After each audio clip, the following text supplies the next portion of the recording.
سيداتي سادتي، من فضلكم رحبوا معنا بالمؤسس لبيكسار أنيميشن ستوديوز Alvy-Ray Smith. Ladies and gentlemen, please welcome co-founder Pixar Animation Studios, Alvy-Ray Smith. Hello. I'm so happy to be here. It's my first time in Saudi Arabia. It's quite eye-filling. I never saw so much white and red in my life. That was an interesting first talk, Omar. Omar, I hope you stick around. I've got something to refer to your talk and my talk. I didn't expect that to be the case. But when we get there, I'll let you know.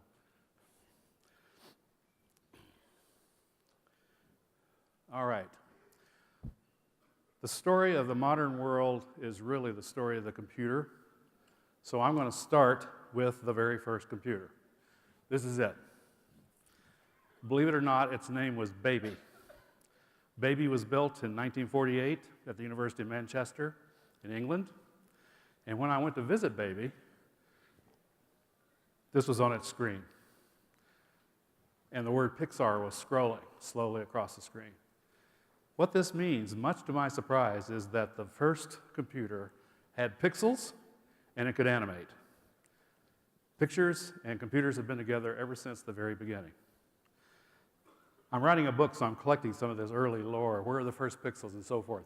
I quickly found the very first pixels. This is them, made on Baby in 1947, actually just a few months before the computer itself began.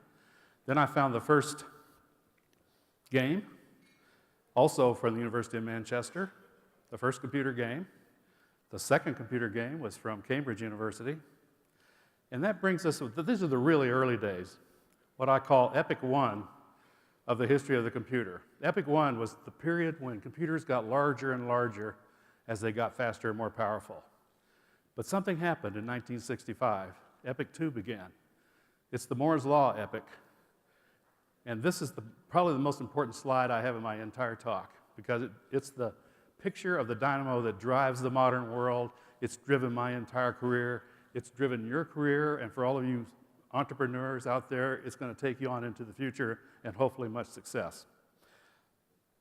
Moore's Law, as everybody knows, is usually stated like this. The density of components on an integrated circuit chip doubles every 18 months. But I like powers of 10 rather than powers of 2, so I re-express Moore's Law this way. Anything good about computers, small size, fast speed, high memory, anything good about computers gets better by a factor of 10 every 5 years. That's an awesome exponential rate. And that's what this is a picture of. This curve, this exponential curve, is the revolutionary curve that has driven the modern world. Every 5 years, we get another order of magnitude, another factor of 10. I made my very first computer graphic in 1965. Moore's Law factor was 1. That's the year he announced his law. Where are we today? 2015. Moore's Law factor is 10 billion. Anything good about computers today is 10 billion times better than it was when I made my first graphic in 65. We human beings can't even understand what that means.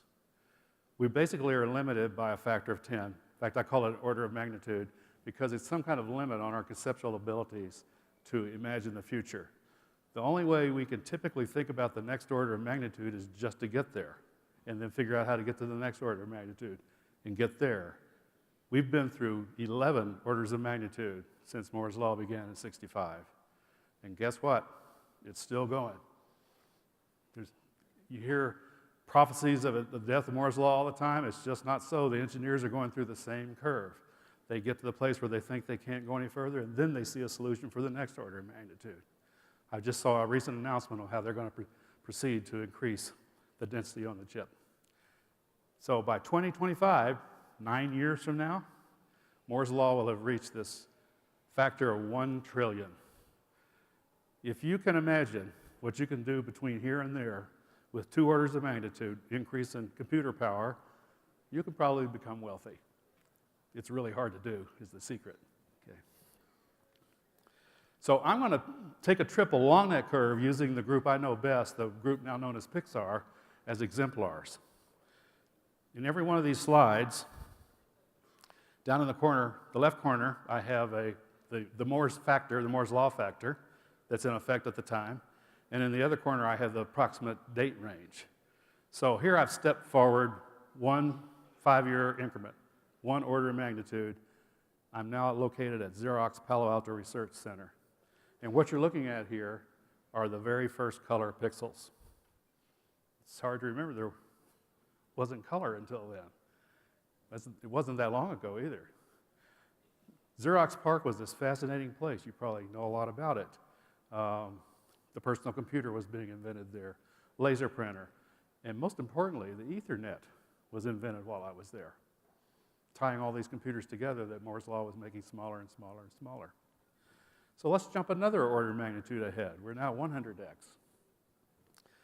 I'm at a place called the New York Institute of Technology out on Long Island. It's the first of 3 very wealthy gentlemen who paid our way. It was this crazy man out on Long Island. He housed us in the mansions that he owned on the fabulous north shore of Long Island. And the one in the upper right corner in particular had a garage, this is the garage, where the group now known as Pixar started. So in about mid-1970, in this garage, the group known as Pixar began. It's where I first met Ed Catmull, who would be my partner for many, many, many years. Our joke is that, oh yeah, we got started in a garage. It just happened to be a 4-car garage. One of the lucky breaks, I've had many lucky breaks in my life. One of them was that on this campus was a full animation studio of the old-fashioned kind, ink on celluloid, very tediously done by hand animation. They were working on this movie, Tubby the Tuba. Terrible movie, by the way. But by watching them, we learned just how hard it was to do animated movies, and we said, we think we can help. And that's when we had the vision to be the very first group anywhere to make a completely computer-generated movie. So in mid-75, we had that vision, not knowing it was going to take 20 years to get there and realize it. Like I said, there was a wealthy man behind New York Tech, and he bought us everything we wanted. In particular, he bought us what you're looking at here, the very first 24-bit pixels. The ones at Xerox PARC only had 8 bits or 200 colors. These are the first pixels that are like modern pixels. There are 16 million colors available at every pixel. We had the first ones. And then another order of magnitude ahead. I'm now at Lucasfilm. George Lucas has invited us to come join him in California, where he's making the Star Wars series of movies. That's me holding the clicker, and on my, see, I'd be on your left is Ed Catmull, who would be my partner for many years and co-found Pixar with me. On my right, on my left, on your right, is John Lasseter, this young gentleman I just hired as an animator, who was the secret sauce for Pixar, it turned out. He was the star that made it all happen, one of the best storytellers in the world. Another thing that happened at Lucasfilm is we finally got our chance on the big screen. Not from George Lucas, but from Paramount Pictures, who was making Star Trek II: The Wrath of Khan. They wanted some of this newfangled computer graphics in their movie. So we got our big break. We got to be,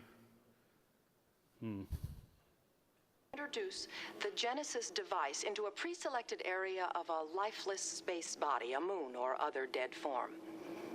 The device is delivered, instantaneously causing what we call the Genesis effect. Matter is reorganized with life-generating results.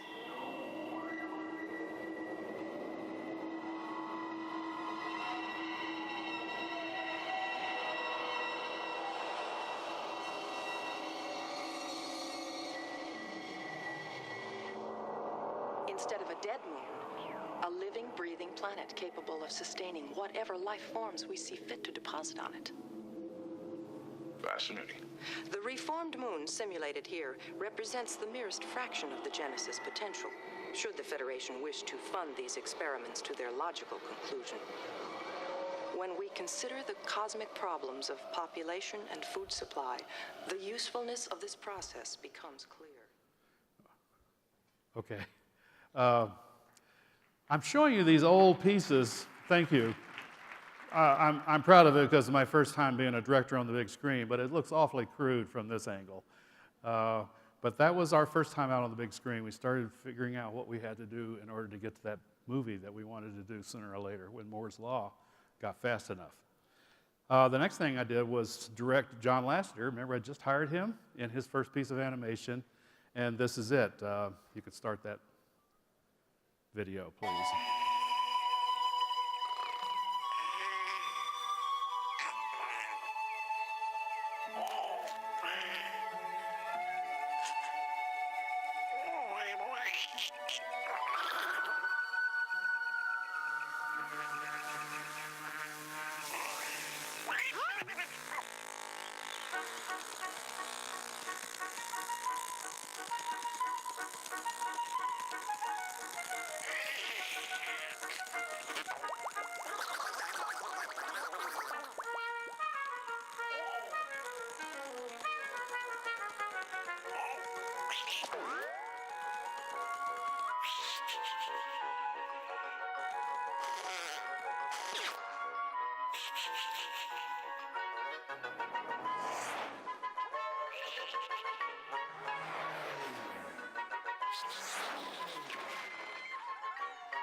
Very crude, I'm sorry, but that was it. I want to show you just how fast things change when Moore's Law is doing this. We call it surfing the wave in California.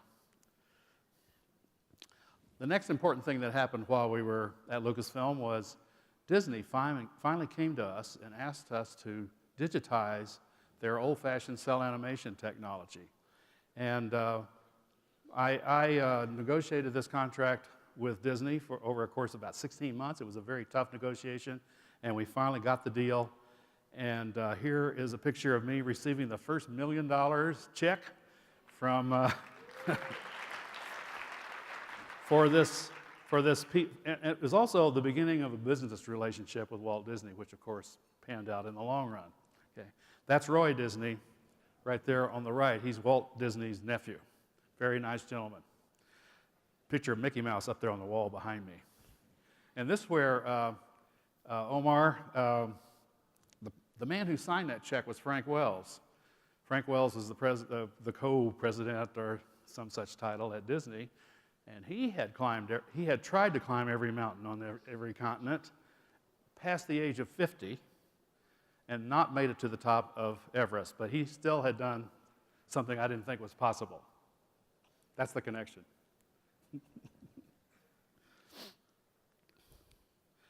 And then a very important thing happened.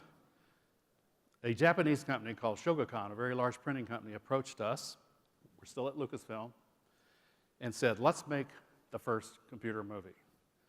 And we thought this was it. So, and they wanted it to be based on this set of stories about Monkey, who's a folk hero in Asia. A lot of kids grow up in Asia on this story of the Monkey King. So John Lasseter started drawing character sketches of the Monkey Hero. We had story treatments written. We did marketing studies. We thought this was it. Started meeting with the Japanese once a week in beautiful resorts on the coast of California, having a good time. But then it became the point where I, as a businessman, had to sit down and figure out what to charge the Japanese company to produce this movie. I sharpened my pencil. Nobody had ever done this before, right? How much does it cost to produce a computer movie? And much to my dismay, I discovered that Moore's Law hadn't arrived yet. We still needed 5 more years. The movie was going to cost too much, and more importantly, it was going to take too long. We needed 5 years. This was a very important piece of information to have at this point because George Lucas and Marcia Lucas, his wife, got divorced. And in California, that means half the fortune goes to each spouse. Our patron, George Lucas, had just lost half his fortune.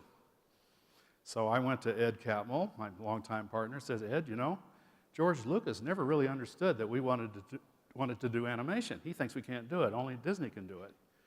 He's lost half his fortune. He's going to fire us. And that would be a sin because we have the world's best group of computer graphics whizzes and geniuses in the world. Let's start a company, I said. Now, this is two computer nerds talking to each other. We didn't know a thing about business. We'd always been working in the laboratories for some wealthy man. So Ed and I went across the street to a bookstore and bought How to Start Company books. I bought 2, he bought 2 others. And the amazing thing is, as you know, it worked. It didn't work well, though. We went through 45 funding possibilities before we finally got the money for our startup idea. 35 venture capital firms said no to us. 10 large corporations said no to us, except General Motors. General Motors almost closed the deal with us, but it failed at the very last minute. Ed and I were frantic. We had tried 45 different funding possibilities. They weren't working. But we had met Steve Jobs, and he had been kicked out of Apple by this time, and he had run a low number by Lucasfilm, thinking that maybe he could be our funder, and they had laughed him out of their office because General Motors was offering 3 times as much. Ed and I, in our distress, called Steve Jobs and said, why don't you make that same offer again? Exactly the same one. Everybody's at the end of their ropes. They'll take it. And that's what happened, and that's how Steve Jobs got to be the venture capitalist for Pixar. That's the deal right there. You're looking at the 3-volume deal. Very hard thing to write. Now, remember I told you that Moore's Law hadn't arrived yet. We couldn't make a movie. So this was not a movie company. We were a hardware company. That's what Steve Jobs was, right? He was a hardware guy, and he invested in a hardware company. And to tell you the truth, we were terrible. And we would have failed 3 times, except Steve was too embarrassed to fail, so he would always write us another check to keep it going. But sure enough, 5 years later, Moore's Law did arrive. Disney showed up and said, let's make that movie. Basically, Disney saved us. We've been working with them all these years, and it finally was paying off. They said, we're ready, if you guys are ready, so run the video, please. Just a short clip out of Toy Story. Have you seen Slinky? Sir, no, sir. Okay, hey, thank you. At ease. Hey, Slinky? Right here, Woody. I'm ready this time. No, Slink. Oh, well, all right. You can be ready if you want. Not now, Slink. I got some bad news. Bad news? Just gather everyone up for a staff meeting and be happy. Got it. Be happy. Staff meeting, everybody. Snake, robot, podium duty.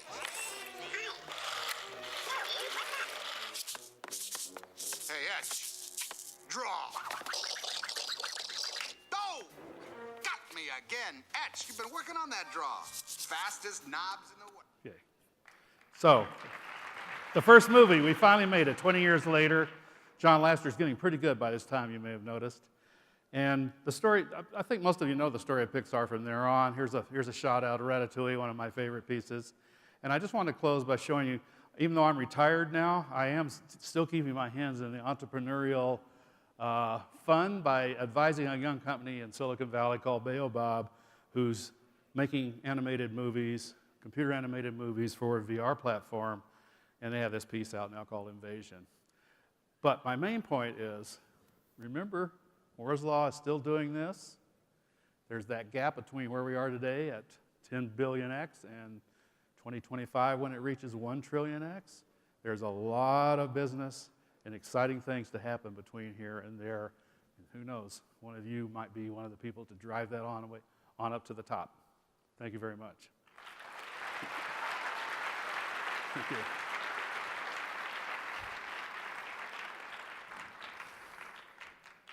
I'll accept a question or two.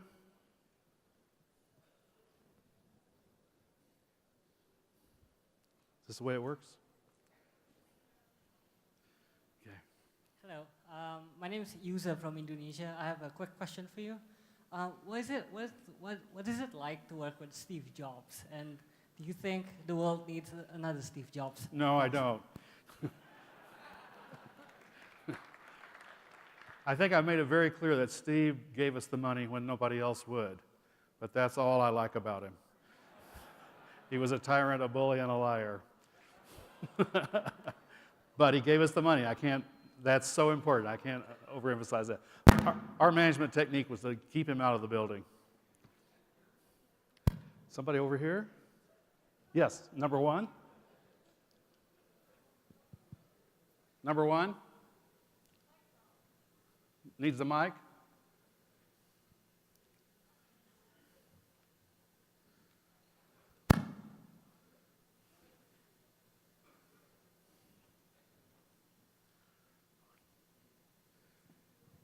Maybe I should go to the next one. Number three. My name is Yasser Al-Husseini, and I'm a volunteer. And I want to know if you go into this business and you have this dream to achieve, and you said you tried 45 times. When was the time you thought that the number should stop and you would never get this dream done? The 45th. That was the that's the deal with General Motors, which looked very promising. It was, I don't know whether you know the name H. Ross Perot, but he was this crazy man who ran for president of the United States. Another crazy man who ran for president of the United States. It was his division of General Motors that was making the deal with us, and it got to the very end when everybody at the table was saying yes and all the hands were shaking.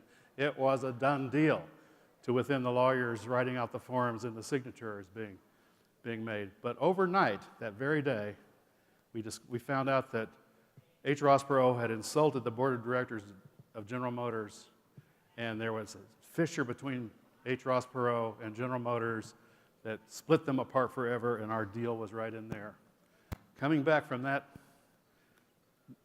several months long negotiation, having failed, Ed and I that was the lowest point, to answer your question. And that's when we dived in and said, well, what if we just asked Steve to make that offer again? Kind of not believing it would actually work, but it did. So if that had not, if Steve had said no, I think it would have been all over. So there is a termination somewhere. One more maybe? Oh, we got one working? Okay. Hello. Okay.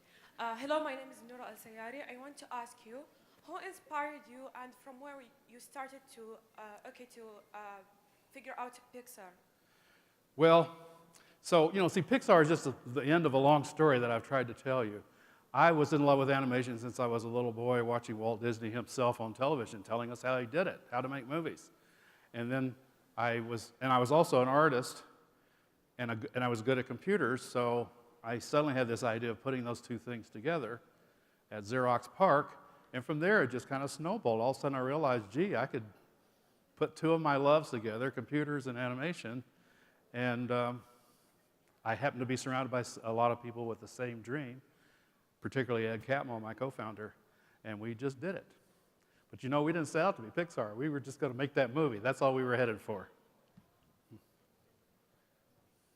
Hi there, I'm Suraj Gupta from Columbia University. I had a question about virtual reality. So you mentioned you're investing in a company right now, or I'm advising. I'm not investing. Advising yes. a company right now. What do you think VR really needs to become the next platform to take off? Well, first thing about VR is it's been around as long as I've been doing graphics. It was back in the early days at New York Tech, with all the mansions. It was this bucket you put on your head, and it was hot and sweaty inside, and I hated it.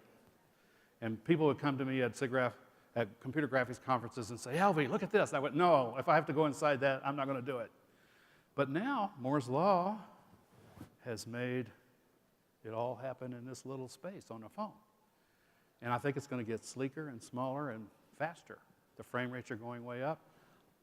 So when I was approached by this young woman CEO who loves animation, I expressed my misgivings about VR to her. She said, have you tried it recently? And I went, no.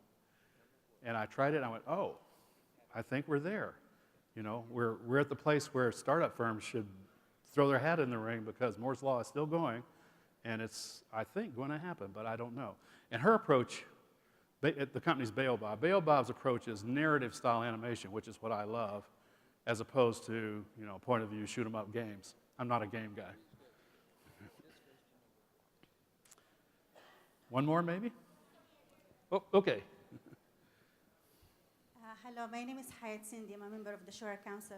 I'm so lucky to see you again. I'm so lucky to be taught by you and Ed and Joe Lasseter, Harvard Business School. Most what you did is based on innovation and creativity. How we can commercialize that and embed that in our the culture of innovation, the culture of creativity in our system, in the youth? Well, how do you inspire creativity is probably one of the hardest questions to answer. All I can tell you is what we did. We just made sure that we welcomed creative people to us and provided a comfortable home. For example, one of the things that I'm proudest of at Pixar is there's no distinction between technically creative people and artistically creative people. They are equally creative. That's as opposed to many firms I've been in where the technical people look down their noses at the artistic people, or at graphic art houses where the artists look down their noses at the technical people. Disallowed at Pixar. If you're creative, no matter what background, you're needed and you're welcomed and given dignity. So that's what I mean by the right environment. And I think it just comes from leadership. But, you know, the secret is the people themselves. I snapped John Lasseter up and he was the secret. The guy is just nonstop creative. He cannot not tell a story, right? And he can't tell you how he does that. So you need people like that who are unexplainable. There's no algorithm to what they do. You just want to welcome them to you. It's not much of an answer, but that's what we did. One? Okay. I guess I'll take two here. Yes. Hello. My name is Mubarak Ad-Dosi. I'm from the Ministry of Education. And I would like to say thank you, sir, for bringing joy to our life. Oh, my pleasure. My pleasure. I have a 4-year-old daughter, and I would not tell you how many times she watched I know. Toy Story, Inside Out. I mean, many times, and especially Inside Out. It's a beautiful movie. I personally appreciate that for building some values in it. And this is my question for you, sir. What is the next, for the education part, for setting values for our next generation? That's a tough question. I mean, a lot of it comes from the creators. You know, I said we welcome John Lasseter and Pete Docter and Andrew Stanton and Brad Bird and those people. It's what comes out of their heads. So it's their moral values that are being passed on to the audience. So I think it's a matter of selection of your creative talent, so that there's not innuendo and violence and that stuff that it's not part of our trademark. Okay, I think that's the last question. By the way, I have grandchildren now, and they're all being introduced to the Pixar oeuvre, which is, 20 times per movie. Thank you very much.